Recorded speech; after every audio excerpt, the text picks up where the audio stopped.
ó lọ yàgbẹ́ ẹni sùúrù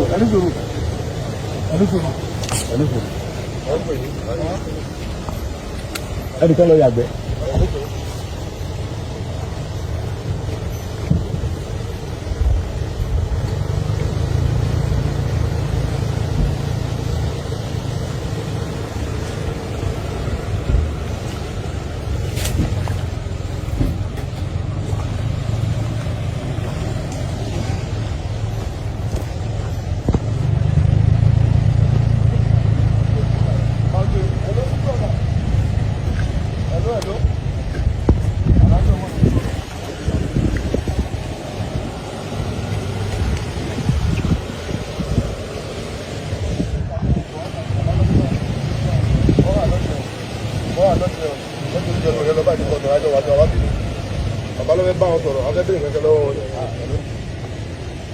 jáde bá ní bọ̀ sọ̀rọ̀ ikọ̀ lọ bá wọn.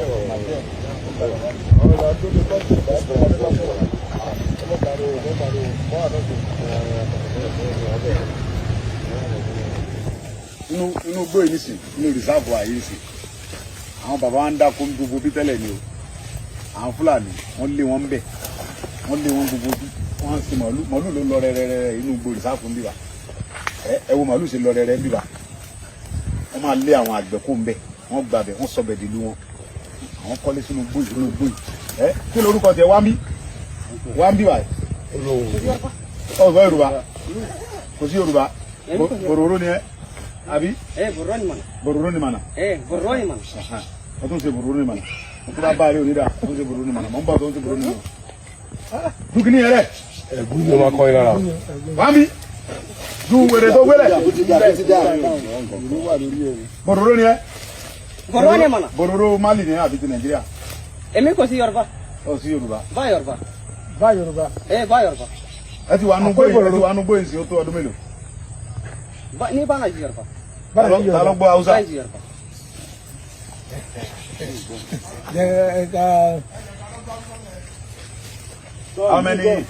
amẹni sọgbọ wa ẹ ti wà nù gbóyè sí o tó ọdún mélòó. Kò sí. Farabalẹ̀ mọ gbọn farabalẹ̀ kò sí nǹkan tó fẹ́ sọ ẹ ti wà nínú gbóyè sí o tó. Èmi bá Yorùbá kuma se ma bá Hausa. wọ kuma si bá Hausa. kana ji Hausa. o gba Hausa. Ni so ni bá na ji Yorùbá. o ló ń gba Hausa. kana ji Hausa. Ina ji. kana ji. O ló ń gba Hausa. ebi wọ gba Hausa tatata. ina sunanka. Mama. Mama. Muhammad. mo iná sunanka. wọ́n tẹ̀ fẹ́ mọ iye ọdún tán ti wà níbi tán ti lé àwọn bàbá agbó bí báyìí. ok awọri àbá ni ẹ jẹ́ ká rí àwọn ọmọ tí wọ́n jí kó gbé náà kí n dé tèlé ní òní ní 19 àbí ẹ jẹ́ ká rí àwọn ọmọ tí wọ́n jí kó tán náà nígbà bá wà àwọn ẹ̀ jáde tán gbogbo ìlà máa lékùn nùgbò.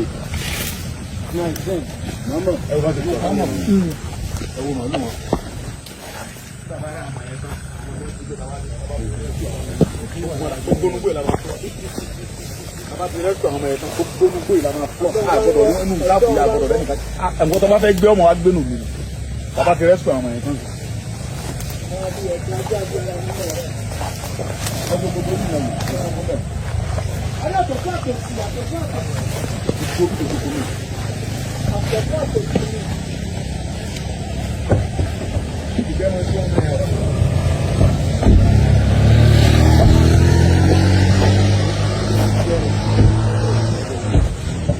wọ́n lè gbó wa àtàkà àwọn Fúlàní lónìí lọ fún ìgbòho.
Gbé jáde.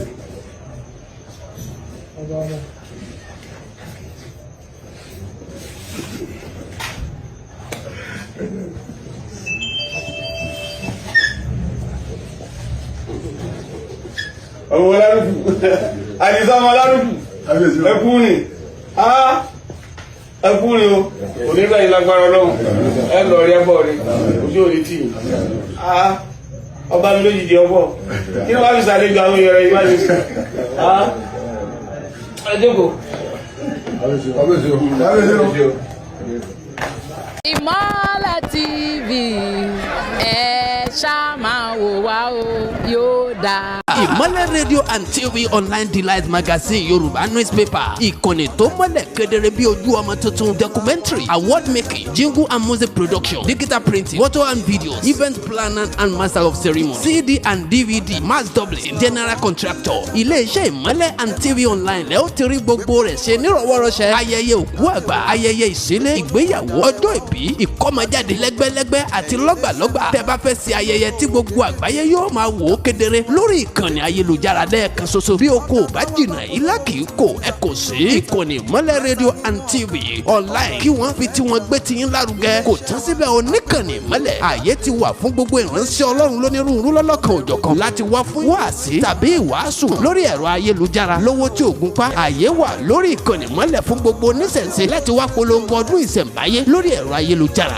08036956116 Ìmọ́lẹ̀ TV Yorùbá lórí Facebook YouTube. Ìmọ́lẹ̀ TV Yorùbá ó ti dàràbà oníbòjì kánrin a media house that delivers basically various media works in 100% grade level such as online radio and TV for your broadcasting advertisement, live streaming and change of names in newspaper, photograph studio training, event shoots, outdoor shoots and studio shows, digital printing like souvenir, ID cards. Wants to customize the vest lónìí media training like radio presentation and journalism with musical practitioner training nípa ti musical instruments and voice training, audio recording, video shooting, recording of music like jingle, videos in all events, red carpets, and lot more. Ẹ̀dá Ìmọ́lẹ̀ TV wò lónìí a media work practitioner. Ẹ mọ̀ wípé Ọlọ́run fún wọn ṣe. Wọ́n ti wá kalẹ̀ sí ìpínlẹ̀ Ọ̀ṣun báyìí. Adjacent Ìdí Àpẹ́ Baptist Church, Èjìgbò, nílùú Ìbàdàn. CNS Secretariat ni wọ́n wà. Ashi Road, Oríta Basọ̀run, beside Basọ̀run Grammar School. Olú-ilé-iṣẹ́ Ìmọ́lẹ̀ TV, Ògbómọ̀ṣọ́ lọ́wọ́ o. Tanimola area, Òkèánú Abógundé Road, Sábó, l'Ógbómọ̀ṣọ́. Telephone 070-332-71789. Ìmọ́lẹ̀ TV ó ti dọ̀gẹ̀gẹ̀ o igi agunla lóògùn.